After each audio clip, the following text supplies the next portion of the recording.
मैं कह रही थी कि मैं दुकानों में जाती हूँ, दुकानदार कहते हैं कि कमाई नहीं हो रही है। जीएसटी, नोटबंदी, कोरोना के लॉकडाउन से उनकी कमाई खत्म हो गई, कोई राहत नहीं आई। किसानों को की इतनी बड़ी समस्याएं हैं, छुट्टे जानवर की समस्या है, धान, गेहूं, गन्ने का पैसा नहीं मिलता, खाद नहीं मिलती। मैं ललितपुर गई, वहाँ खाद की लाइन में खड़े खड़े एक किसान की मौत हो गई। उसके परिवार ने मुझे बताया कि बहुत समय बाद बारिश आई थी, उसने सोचा कि खेती अच्छी होगी, दौड़ा दौड़ा गया खाद के वितरण केंद्र में। सरकारी वितरण केंद्र बंद था, प्राइवेट में गया, लाइन में खड़े हो गया। उसने सोचा लाइन छोड़ूंगा तो हो सकता है खाद नहीं मिलेगी। 2-3 लाख का कर्ज था, हटा नहीं लाइन से, 3 दिन खड़ा रहा, तीसरे दिन उसकी मौत हो गई। ये समस्याएं हैं किसानों की। मेरी बहनें बैठी हैं, अत्याचार पर अत्याचार हो रहा है इन पे, इनकी कोई सुनवाई नहीं है, कोई सशक्त करने की बात नहीं करता। आज सरसों का तेल एक बोतल 250 रुपए की मिल रही है। क्या कैसे आगे बढ़ाएंगी अपने घर को? मेहनत करती है, दिन रात काम कर रही है, घर में सारा काम कर रही है, लेकिन महंगाई का सामना नहीं कर पा रही। नौजवान भाई बहन है मेरे, बेरोजगार बैठे हैं। सरकार ने 12 लाख पद खाली छोड़े हुए हैं, भर नहीं रहे हैं। भर्ती की परीक्षा देते हैं, नियुक्तियां नहीं होती। ये परिस्थितियां हैं आपकी, और इन नेताओं की ये हिम्मत कि आपके सामने आकर ऐसी बातें करें। और ये सभी एक बिसात पर खेलने वाले हैं। बहनों और भाइयों, पहचान लो इनको। आपके घर में जब आपको अपनी बेटी या बेटे से शादी करानी पड़ती है, मान लो आपकी बेटी की शादी करानी है, कोई परिवार आता है आपसे बात करने, लड़का दिखता है, सबसे पहले क्या देखते हो? सबसे पहले उस लड़के में क्या देखते हो? उसकी नीयत देखते हो कि नहीं? सुंदर हो सकता है, पैसे वाला भी हो सकता है उसकी बड़ी अच्छी नौकरी भी हो, लेकिन अगर उसकी नीयत ठीक नहीं है तो आप कभी अपनी बेटी को उससे शादी नहीं करने दोगे। सच है कि नहीं? तो नीयत पहचानना जानते हो तो नेताओं की और राजनीतिक दलों की नीयत क्यों नहीं पहचान रहे? बहुजन समाज पार्टी की नेता अपने घर से पिछले 5 सालों में निकली ही नहीं। हमने सोचा चुनाव में निकलेंगी, चुनाव में ही नहीं निकल रही है। अखिलेश यादव जी जो बहुत बड़ी बड़ी बातें करते हैं, वो कहाँ थे जब महिलाओं पर अत्याचार हुआ? गए वो उन परिवारों से मिलने?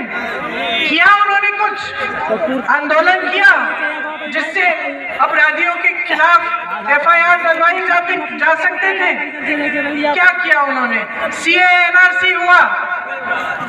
मुझे याद है मैं बिजनौर गई थी, एक 19 साल का लड़का अनस जो दूध बेचता था, पब्लिक आगे अपने घर में था। सुबह उसने कुछ हलचल सुनी, बाहर चले गया देखने के लिए कि कहाँ से आवाज आ रही है। पुलिस ने गोली मार दी। 19 साल का लड़का। उसके पिता ने मुझे कहा कि उसके पिता पंजाब में टेलर मास्टरी करते थे और बेटा घर को संभालता था। वो 19 साल का बच्चा दूध बेच के अपनी माँ और अपनी बहन को मदद करता था। और वो बेटा ही नहीं रहा। वो आंसू पोंछे अखिलेश यादव जी ने, आए बाहर, उनकी समाजवादी पार्टी ने आंदोलन किया, संघर्ष किया आपके लिए, नहीं किया। और मैं आपको बता देती हूँ, न करेंगे। जब किसानों पर अत्याचार हुआ, 6 किसानों को जीप के नीचे एक मंत्री के बेटे ने कुचला, तो कहाँ थे ये लोग? घर में बैठे थे, घर से बयान दे दिया, बाहर नहीं निकले, निकलेंगे भी नहीं, क्योंकि ये तीनों पार्टियां एक ही बिसात पर खेल रही हैं। इन्हें आपसे कोई मतलब नहीं है, आपकी समस्याओं को सुलझाने का काम नहीं है इनका।